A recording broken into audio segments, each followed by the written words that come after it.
हमको मन की शक्ति देना, मन विजय करे,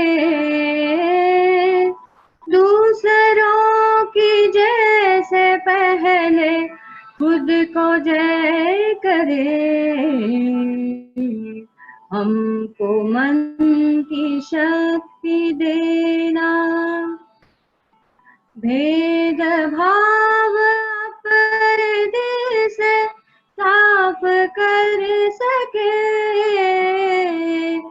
दोस्तों से भूल हो तो माफ कर सके, झूठ से बचे रहे, सच कदम भरे, दूसरों की जैसे पहले खुद को जय करे। हमको मन की शक्ति देना,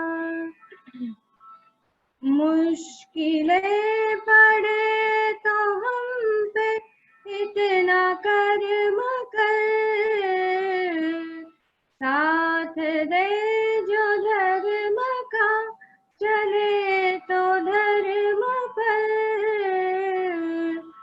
खुद पे हौसला रहे, बदी से ना डरे, दूसरों की जैसे पहले खुद को जय करे। हमको मन की शक्ति देना, मन विजय करे, दूसरों की जैसे पहले खुद को जय करे। हमको मन की शक्ति देना। Good morning, everybody. It's a great pleasure for welcoming all of you to this second session of the alumni meet. Can I request Dr. Rahul to share the screen, please? The first presentation that we are going to have is from our alumni group, which has been functioning in Satara. And I was privileged to be able to attend their inauguration of their homeopathic hospital in last June. And it was a phenomenal event. I don't want to spend too much time on describing the entire way in which this group has come together with others in Satara, including a very senior practitioner, Jawaharlal Mehta. And for the last 1 year, they have been functioning as a team, running a homeopathic hospital. And I thought that it would be a good idea for them to share their experience of running a homeopathic IPD at a private level. All of them have understood and have experienced IPD at a trust level when they were all working at Palghar. But it is a totally different ball game to run an OPD at a private place. So we will try and share all our experiences after they have finished their presentation. I shall request Dr. Rahul to start the procedure of sharing. He is going to be talking about his experience of the treatment of pneumonia in the IPD. Dr. Rahul. Yes. Thank you, Kumar sir, for a very fine introduction of myself and our IPD group hospital, Dr. Hahnemann Hospital, Homeopathic Hospital of Satara. So I am very grateful to present myself on this platform of the ICR monthly celebration, and very thankful to the whole entire faculty. Before starting presentation, I would like to very much thankful for our Almighty God of Homeopathy, Dr. Hahnemann, and and the MLDMHI faculty, where I started my journey of homeopathy. So today I am going to talk on the clinical experiences of managing the pneumonia at a homeopathic hospital setup.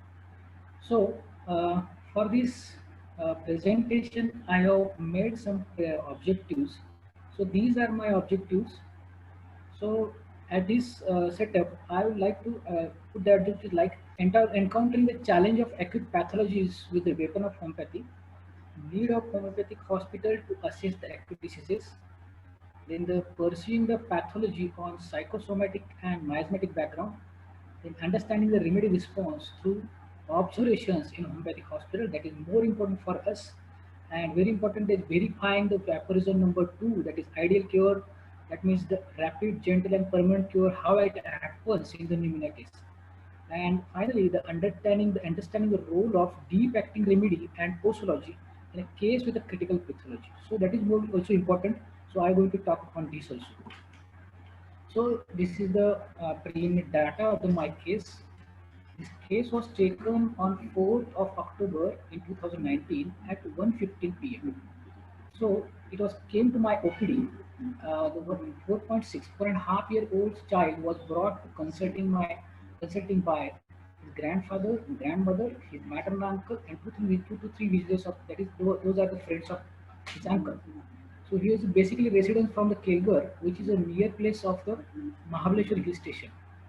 The father is 32 years old, hotel manager at Mahabaleshwar. The mother is 28 years old, who is housewife, and he is the only child of parent. He is living in a joint family. His grandfather, grandmother, and younger unmarried uncle is there. So he is learning in junior KG. So he came with a chief complaint of recurrent LRTI, that is pneumonitis, since 6 months of age. He was multiple time admitted. That means admitted for 6 times for this condition only. Every time there is a cough with rattling of chest, dyspnea, and fever, and these symptoms occur mostly in at every change of weather are aggravated by the cold things. So past admission was done on in a pediatric hospital setup in on 20th September of 2019 to 27th September of 2019. So within 8 days, he was diagnosed again with right lower zone pneumonia, and he was admitted for 7 days. He was given IV antibiotic course over there, and then discharged. But what happened after discharge? That was a tragedy for him, because he was better for only 2 days, and again he started with complaints. Are these as follows? So I have made a brief presentation of past as well as acute exacerbation of this case. So this was a state I put in LSMC pattern. So this is a respiratory system with lower respiratory tract, especially lung alveoli and bronchioles and alveoli are affected. And this onset is always gradual, frequency for every 3 months, and remains for 10 days to 1 month of period. And every time his episode is increasing, that means he's not responding to the allopathic line of treatment. So this started since 5 days after discharge. After discharge was better, and then started after since 5 days. So these complaints are like this. He has constant coughing, there is rattling of chest, vomiting is there, which is containing mucus and food particles, and dyspnea. He has alveoli. Also, he has fever, which is 101 degree Fahrenheit, and his vertex of the head, palms, and soles are warm to touch. And these complaints are mostly aggravated of cough complaints in the evening, cold things. Then he is crying, aggravation by dust, and his entire whole night he's aggravating these cough complaints and rattling complaints. So he was temporarily better by the warm application of the chest. Vomiting is because of oily food and cream biscuit he likes. Then the dyspnea is aggravated by lying down and by coughing. The concomitants of this symptomatology is his appetite is decreased. First is very small quantity, frequently wakes up at night for the drinking water. He has no sound sleep from 11 p.m. to 9 a.m. at this duration. So I found, when I examined him, he was a general condition. If you see, he was slightly drowsy, but answering correctly on asking any questions regarding his school or in his area or house. So his weight is 13.1, that is undernourished. His temperature is 101 degree Fahrenheit. His heart rate is 103 beats per minute. RR is 40 cycles per minute. SpO2 is little bit low, 87%, and respiratory system affected. That is on examination finding. I found that a lower zone crepes are there and bronchi are also there. For abdomen, if you see they are soft and non-tender, there is no problem with CNS examination also. So his maternal uncle who has taken responsibility of his about this clinical condition. So he said that I am not going to again pediatric hospital. So they are only expending on him. How many times we should admit him in such hospital? Look at his physical appearance. Whatsoever will happen, I am not going to admit him in pediatric hospital again. मी आता इथून पुढे hospital लहान मुलांच्या दवाखान्यात हॉस्पिटलमध्ये अजिबात admit करणार नाही हा त्याचा स्टँड होता. So this was a challenge for myself as a homeopath. So many homeopathic physicians have felt need sometimes that some patients to be under observations and to be frequently assessed clinically in hospital setup. They feel need medicine many times also. And if hospital is purely homeopathic, then we can say that Marathi that Sonevan Pivula Munto. So unfortunately, by the auspicious hands of Dr. Kumar sir, we have inaugurated our Hahnemann Homeopathic Hospital in June 2019. So I decided to admit him in HHH, that is Dr. Hahnemann Homeopathic Hospital, and I decided to investigate earlier to understand his current clinical state.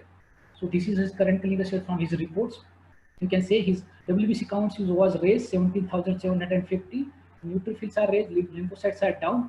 So along with it, if there's on a urine routine, there are ketone bodies because of he's not eating well since many days, and his blood sugar and calcium levels are normal. Okay, and if you look at his X-ray, there is again minimal right lower zone bronchopneumonia and pneumonitis are seen here.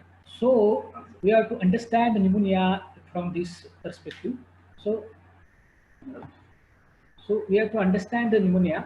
So from pathological point of perspective, we know about this pathology, that inflammation changes, there are pathological stages of pneumonia, and which are the stages we are known. So I understand in the gray hepatitis stage, there is a neutrophil counts are increased that time. So this was not the resolved pneumonia. So I diagnosed it as an acute exacerbation of unresolved pneumonia, or it can be also called as a maltreated pneumonia. It was not treated well, or you can say the allopathic drug resistant pneumonia. So you know that the implications or complications of the pneumonia. So these are the complications in short, that is SLAP4, that is septicemia, long abscess, ARDS, parapneumotic confusions, hypotension, empyema, respiratory failure. These are the complications. We have to avoid this. Please don't slap him, that like. So we are understood the pathology like this. So we have to understand the patient from the homeopathic point of view, like this. So why he has suffering from this phenomena of recurrent pneumonia, why it is happening again and again. So understanding patient as a person likewise. So we have to understand as physical generals of the patient, his disposition levels, his mentals, all this should have been thoroughly, we should understand thoroughly. So if you see that his appearance is lean, thin, and his underneath shines, his hairs are dry, hair lusterless, his appetite is very poor, has to feed by one of the parent. Thirst is now increased because of this acute state. His desire has fits more. So his report is he is constipated. He passed through one in 2 to 3 days, and today he has not passed through since last 5 days. He is also nocturnal diurnal. His perspiration profuse all over the body. He's lying on the abdomen in sleep, and when sleeping, and he's grinding of teeth during sleep and shouting sometimes and startles. So thermostat, it is ambient towards hot, ambient towards hot. So if you see I have taken the family history because for this for this chronic clinical conditions, we have to understand the family background of the miasm for the miasm understanding. So his father has a chronic dermatitis. His mother is a recurrent cold and cough, that is allergic bronchitis. Paternal grandfather has a APD. He is alcoholic also, and his paternal grandmother has undergone the surgery of lumbar disc decompression.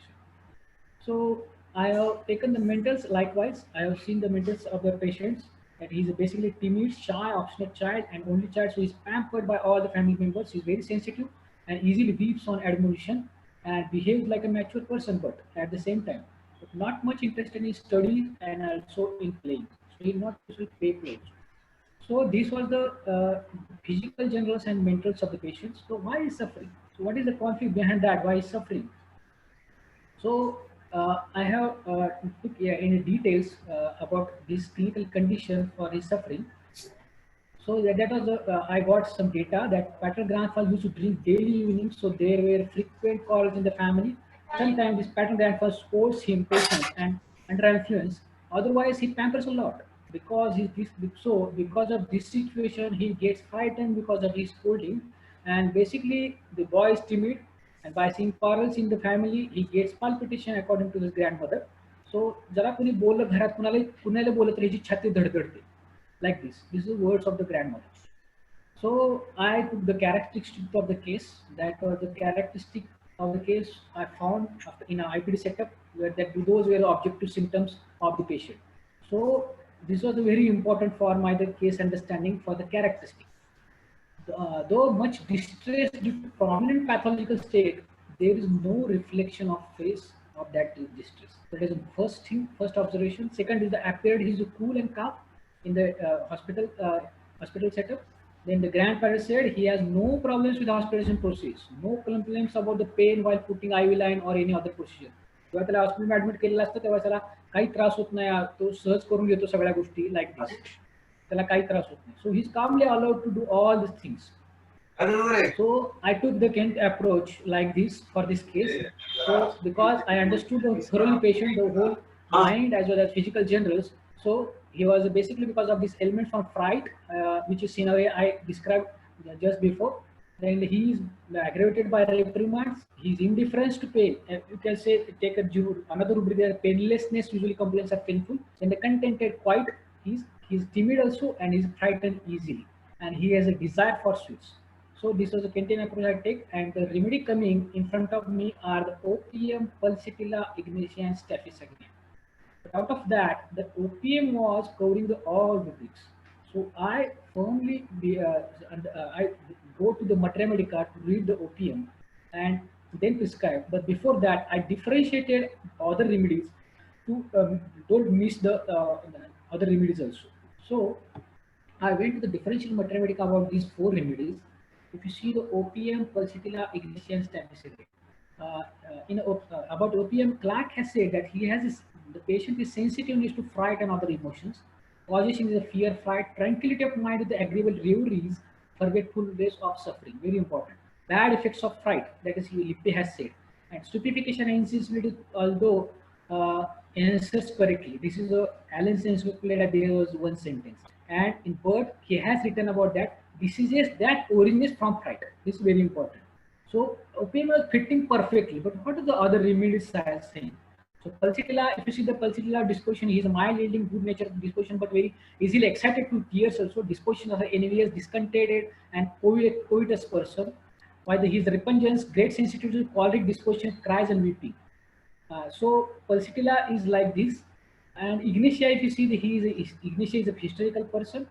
He is alert, oversensitive, nervous, highly emotional, capricious, changeful, slight, sighs, weeps, or laughs by turns. Grief and brooding is there. And if you see the staphysagria, they are very morbidly sensitive people, easily offended, always angry, and it's very important, sensitive mentally as well as physically. He is not physical sensitive, this patient. But staphysagria is sensitive mentally as well as physical. And staphysagria is sheepish and imagines insults.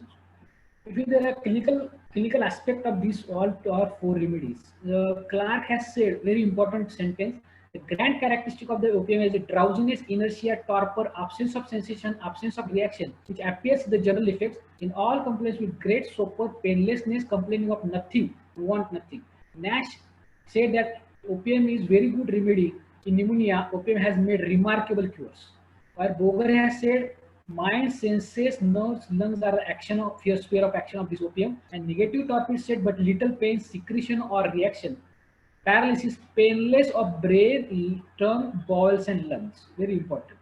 While the pulsatilla, if you see the clinical condition, pulsatilla is mostly in acute separations of the lungs. And then the Boger said that about it, shifting of the symptoms, riding to certain pitch, then suddenly ceasing. Unilateral thirstless, patient is thirsty and chilly. And asthmatic complaints mostly are appearing in the pulsatilla, and the action on mucous membrane, veins and respiratory system.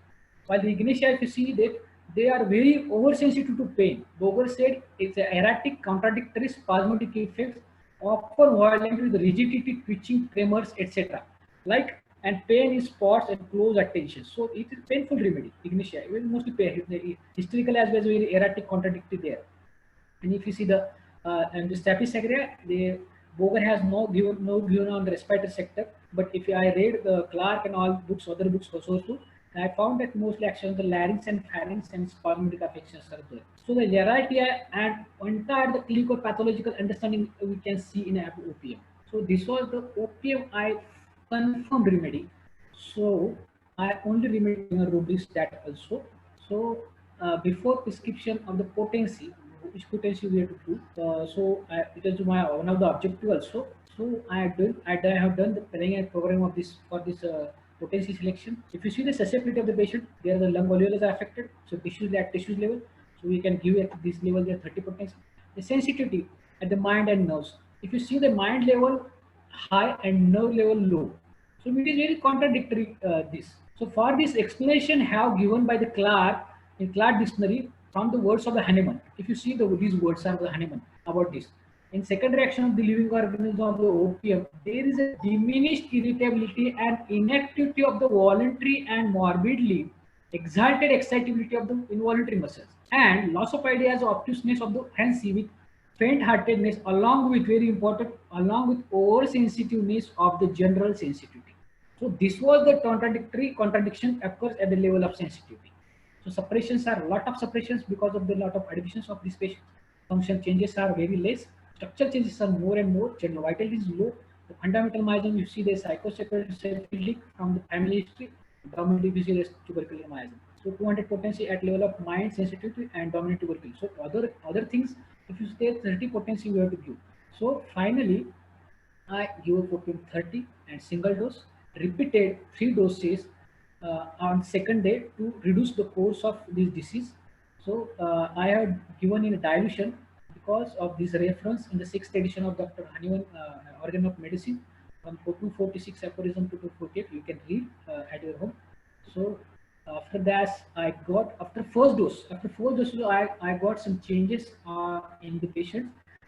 He was admitted at 1:15 p.m. and at 5 p.m. on the same day of the admission, general condition was quite improved. He is no drowsy, smiling, respiratory distress had decreased, RR decreased to 30 cycles.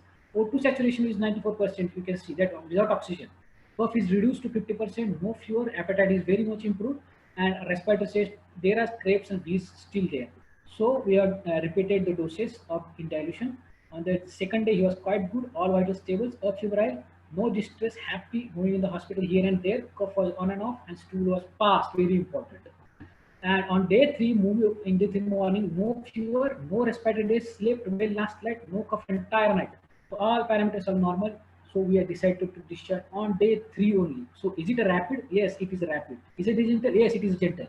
And yes, it is a permanent. Yes, it is permanent because it doesn't happen this pneumonia condition for this patient.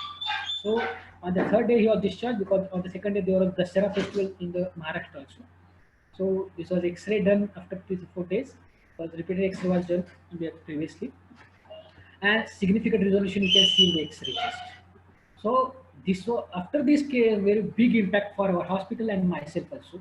After this discharge, the boy didn't get pneumonia. Very important. Population of the village, the quintessence of this all village developed faith on the homeopathy. We got many cases in our hospital. They say go and admit in homeopathic hospital, you will get complete cure from your illness. ते म्हणायचे जावा homeopathic हॉस्पिटलमध्ये जावा तिथे admit व्हा तुम्ही पूर्ण बरे होऊनच या like this. So this was a very important experience I have shared to you. So we have 5 cases in whole year of pneumonia in our hospital setup.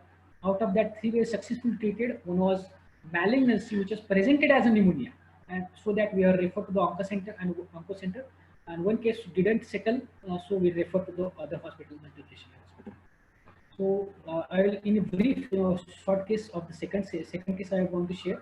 The second case I have written about the LSMC. I have put the LSMC, a respiratory system again, alveoli affected, bronchioles are affected, cough with rattling chest, cough is followed by vomiting many times, and he has fever also 102.3 degrees Fahrenheit. So slight dyspnea is there, and very important, he has modalities of scolding and punishment at school. So these symptoms of the cough are aggravated after morning, after waking up, and at night. So concomitants, if you see, there increase restlessness, irritability, increase activity. This was the given him information by the parents. So he gets irritated on giving him food and shouts or doesn't listen. This was the information given by the parents. So he was thirstless, and so on examination, I have seen that his general condition was quite fair, though he has a pneumonic patch. So no weakness is there. His weight is 10.5 kg. His temperature is 102.3. SpO2 92%. Heart rate is 120 beats per minute. If you see the respiratory system, there are basal crepes in right lower zone, and CVS is one normal. So this was the X-ray chest I have done immediately. So in X-ray chest, we have seen there is a mild right basal pneumonia. So it was this was a concern for this patient. We have to see carefully, because though he is looking fair conditions, he has a bronchopneumonia. So from observations, how we help in observation, because parents have given observations about him, but I have observed some different person as him. Before that, I will like to talk about the family history. His mother has a bronchial asthma, taking treatment with me. Paternal grandmother has also bronchial asthma. His maternal grandfather is a hypertensive, and paternal grandfather is hypertensive. So observations from my side was he is a mischievous boy in consulting at hospital sector. He's very active, talkative, energetic, very joyous, cheerful person. So he has a speech is hasty, and he was threatening also me. When I asked to him quite, he was threatening also me. Laughing is mocking laughter is there. We are charmed by this way of his talking. The way he's talking, we will get charmed very easily. So again, I made a totality from the Kentian by the Kentian approach, like this element from scolding and punishment aggressions, which has to school, because he's a mischievous guy, and that's why he's getting scolded, because he just started his school and he was scolded over there. So mocking behavior is there, charismatic, we can say, hip and mischievous. His speech is nasty, threatening, and cheerful. So this was the repertorization sheet. So we can see the remedies coming in front of us are the tarantula, lachesis, and hyoscyamus, mainly 3 remedies. And out of that, tarantula is covering the whole symptoms, all symptoms. So before prescribing tarantula, again I went to Matra Medica for the differentiation, tarantula, lachesis, and hyoscyamus. If you see the tarantula from the clerk, this causation is scolding punishment, that is given in clerk. Second, threatening manner of speech, excessively gaiety, maniacal happy mood, joy and strong emotion, mischievous, destructive person, violent, sudden, restless, fidgety, hurried. And clinically, if you see the clinical symptom, prominent action on respiratory system at the base of lungs, he has given, and right-sided, very important. And if you see in the other remedies, lachesis, the causation is grief, vexation, anger, and jealousy. These persons are mistrust, suspicious, strong tendency to take everything in a miss, and contradict to criticize. If you see the clinical condition, there is hepatization of lungs, but it is more destructive. That is, gangrene of lung is there, and mainly left-sided affections are there. And if you see the hyoscyamus, there is a causation jealousy and suspicious person, anguish and fearful, fear of being betrayed or poisoned. They have disposition to make jest of everything. They are quarrelsome humor and perversions of every action.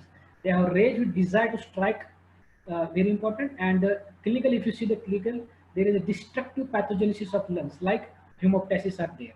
So this is the clinical understanding as well as disposition understanding of the tarantula is matching very well to this case. So I went to the tarantula again. So tarantula hispania given 30 single dose, and no repetition done in this case, because on the next day his fever gone, his appetite improved, he has no cough and rattling, no dyspnea, courage has started. Very important sign, that is limiting symptom for him, and all clinical parameters were normal. And on the 5th day, I have done X-ray, and there was a total resolution of right basal bronchopneumic patch. That's a very happy moment for myself and parents also.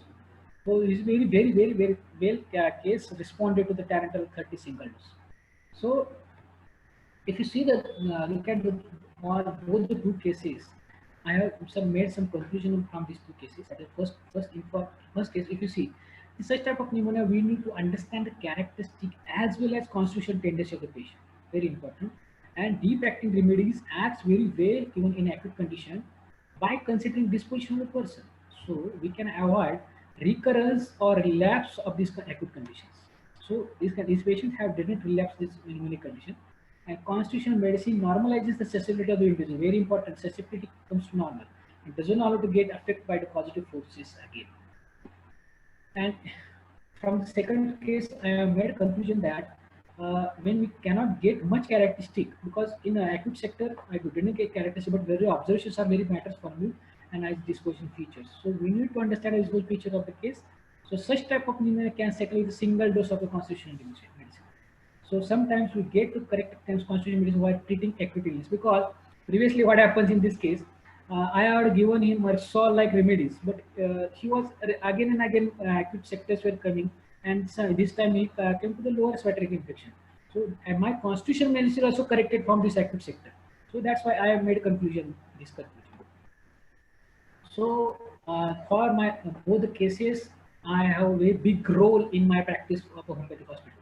For clinical assessment, for collecting objective symptoms from the observations, opportunity to edit the subjectivity of ourselves of the case, and advantages of very big advantage the group discussion, which is come to the common understanding of the case. Exploring the scope of homeopathy in pathological cases in hospital setup, very important, and document evidence based on the data of the homeopathic management is very important. We can document very well, and it is evidence based. So I will conclude my session with the acknowledgement, because for this all dedicated director Dr. Jawal Shah, Dr. Sudhir Apte, Dr. Puchekar sir, Dr. Abhijit Guru, Dr. Abhay Sawan, Dr. Siddharth Mane, Dr. Praveen Guru, or Kumar Dore sir, who always inspires, very valuable inputs always. And very important that I am going to acknowledge Dr. Suresh Shelar, who have believed me, supported me, and constantly cooperating me for such type of cases bringing to us. And finally, Dr. Ramendra Bhosle sir, who was the ex-principal of the Savapar Homeopathic Medical College, Dr. Palika madam, and Dr. Mrs. Patekal, who is HOD department, pathology department of my college, where I am assistant professor at this college. So I am concluding this session. Thank you, all of you. Thank you giving me opportunity to present these two type of cases of pneumonia, experiences of these pneumonia cases at the hospital sector. Thank you for the presentation. Wonderful, Rahul. Wonderful. Fantastic. I don't think anybody has any mind to even ask questions, because your presentation was so very clear.